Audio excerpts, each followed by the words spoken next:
But do you think it's difficult to make a hit song? Yes. Yes.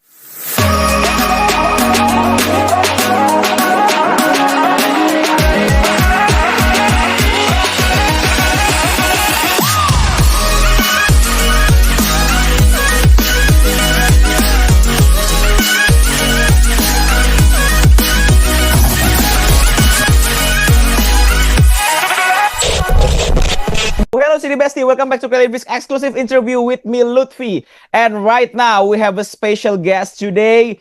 This is one of the band because they didn't come up with the indie rock scene, but they have a biggest hits called Feel It Still. And right now, they talk about their homecoming album, about Alaska's album. So without further ado, this is Portugal the Man. This is John Gourley. Hello, I am here. We've made it. Yeah. So what kind of activity that you are doing recently? Man, we just been rehearsing. We're at that point where you get ready for tour and you realize that you forgot how to play every single song you've ever written. and you panic and you pick up a guitar and we just play. So, yeah, I'm at that moment. But your tour is like recently, right? You're touring? Yeah, we start tour in 2 days. Album comes out in 3 days. Yeah. Yeah, it's all coming. Yeah. So we are gonna talk about your newest album called Shish. So why is the album title Shish? Because it's curiosity. It's curious for me. Yeah, Shish. So Shish is short for Shishmaref, and Shishmaref is a small village off the coast of Alaska. Oh wow! So it's right in between Russia and Alaska. It's the village that I traveled out to kind of talk to Percy Nayakpuk, who is an Alaskan native, about how I should best represent Alaska and Alaskans growing up here with a family of dog sled mushers. So dog sled mushers, for those of you who don't know, we grew up getting pulled by dogs on a sled through the snow. It's a very wild upbringing, but that's just the way we grew up. And I think like it's the right time to tell about your homecoming album. I think like this is like a homecoming album after a long time you've journeyed to the outside of Alaska. I think like it's like giving back to the Alaskan community for this album. Is it true? Yeah, absolutely. So I was on Atlantic Records for years. Yes. I put out three albums on Atlantic Records,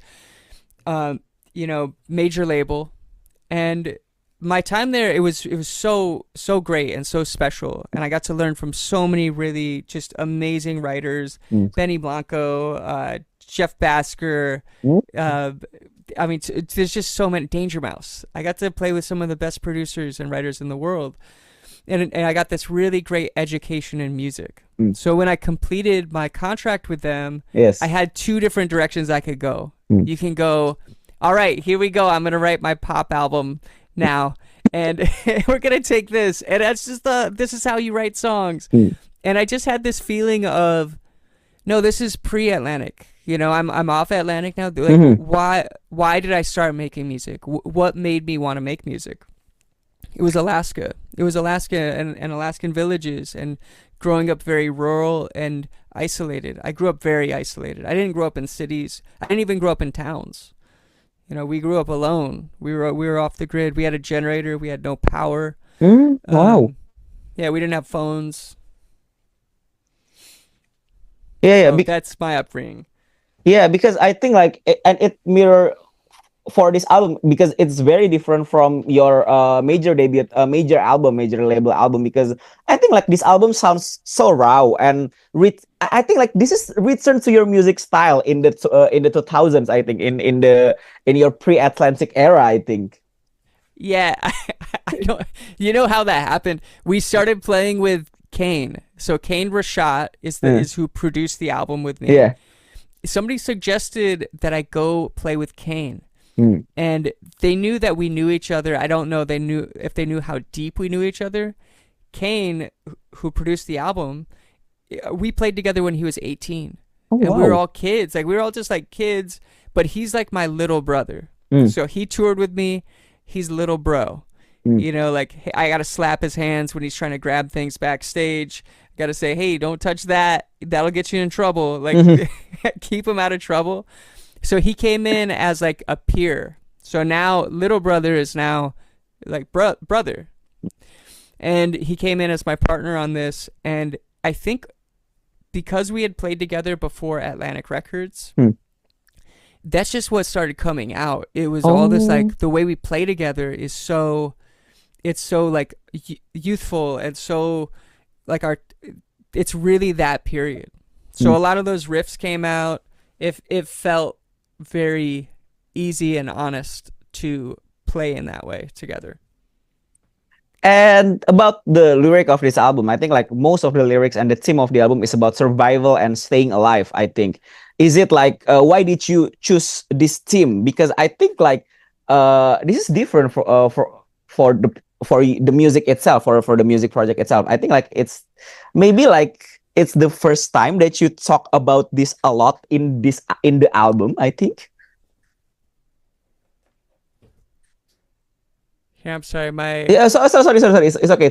Yeah, my audio just cut. Yeah, it's okay. So, okay, let me repeat my question. So, this album tells a lot about survival and staying alive because it's different from your past album. So, why did you want to talk about these matters on these albums? Well, it's something that my dad, my father inspires so much of our music.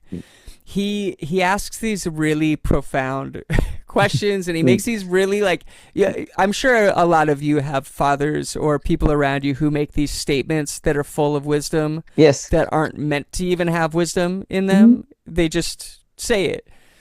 So when I started working on this album, I asked my dad if he would draw a picture of a dog sled because we grew up with the dog sled teams. I asked if he would draw me a dog sled. I always loved his little drawings.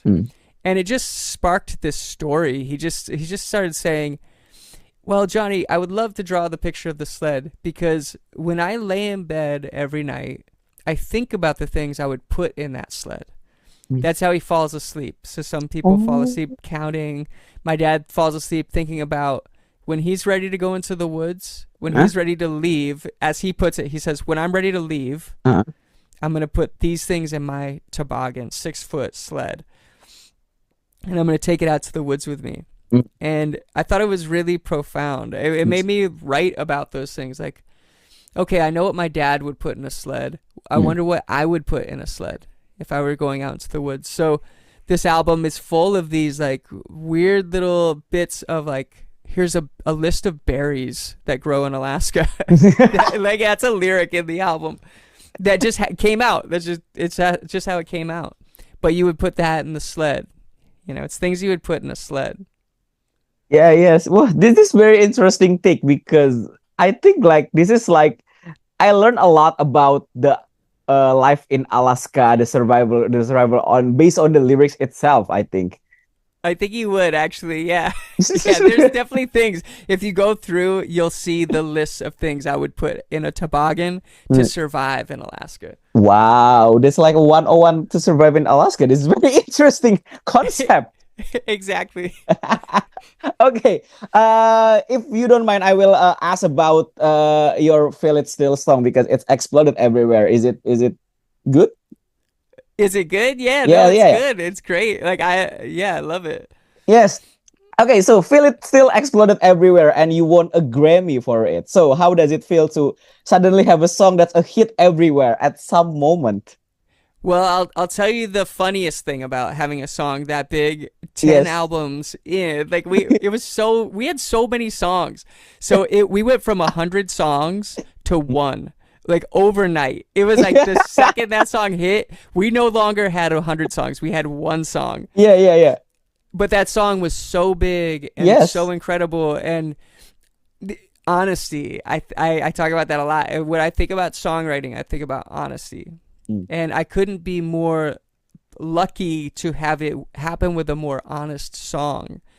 So the song references Mr. Postman by the Marvelettes. It interpolates Mr. Postman, which is a song that we sang growing up with my parents. We would sing it alone in our cabin, no power, wood stove, just Wow. burning firewood and listening to Mr. Postman. Hmm. So it really this song means a lot to me. It really did represent who I am, and it does still represent who I am. I feel very lucky to have one. But do you think it's difficult to make a hit song? Yes. Yes. A simple answer, yes. Of course. Like it's, but you know when it's happening. I'll tell you what. Like you definitely know when it's happening. Yes. And one thing I will say, if it helps other songwriters out there, other people writing songs, a lot of people told me what I should do with that song, and I didn't do any of it.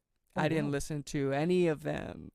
They got well. I know. That's a lie. There's one person who I listened to on it, and it was Danger Mouse. Yeah. Oh wow! It's the right Danger man. Mouse. The right man. The right man. Yeah. No. He heard it. He heard it, and he said, "You know, there's one thing I would do if I were you. Like it needs." He said it needs some more music, and I would change one of those lyrics once. Oh. The chorus lyric, and that's the breakdown. And he suggested that. He's so smart. He's so cool. Like everything about him. Like when he says things like that, you think about it. And he didn't tell me what to play, but he told me what he thought. Oh. You know. So I will say, like, that was the person who I listened to on it. But everybody else will have suggestions. It needs a bridge. It needs whatever. They'll say it needs something, and because they want to put their mark on it. If you know what you're doing, like that's what it should be.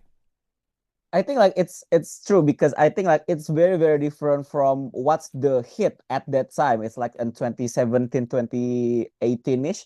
It's very different, and I think like when I heard Feel It Still, I can't believe it's a hit. But I know it's a hit, but I can't believe it's that big. You know.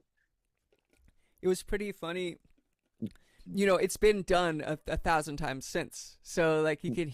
It's hard to look back at that moment, but that was part of the reason it worked. It was there was nothing that sounded like it at the time, That's but true. it hit all those points. Like it hit all the things that you want.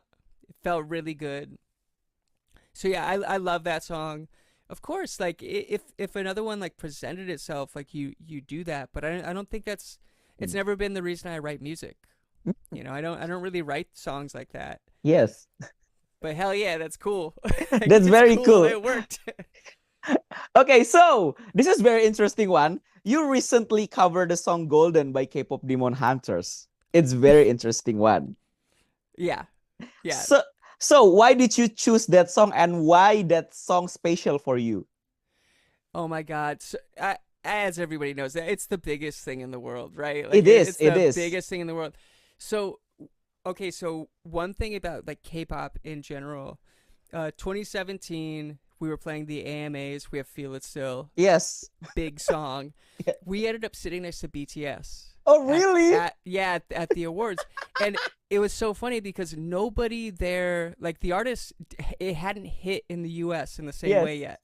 So nobody knew who they were. Yes. But every single kid that was there outside the venue, they were there for BTS. Not anybody else. Nobody else. Like they were all there for BTS. And we sat with those guys and they were all so nice and so humble and so kind. And I just thought, this is so funny. Like you guys, you realize you're the most famous people here, right?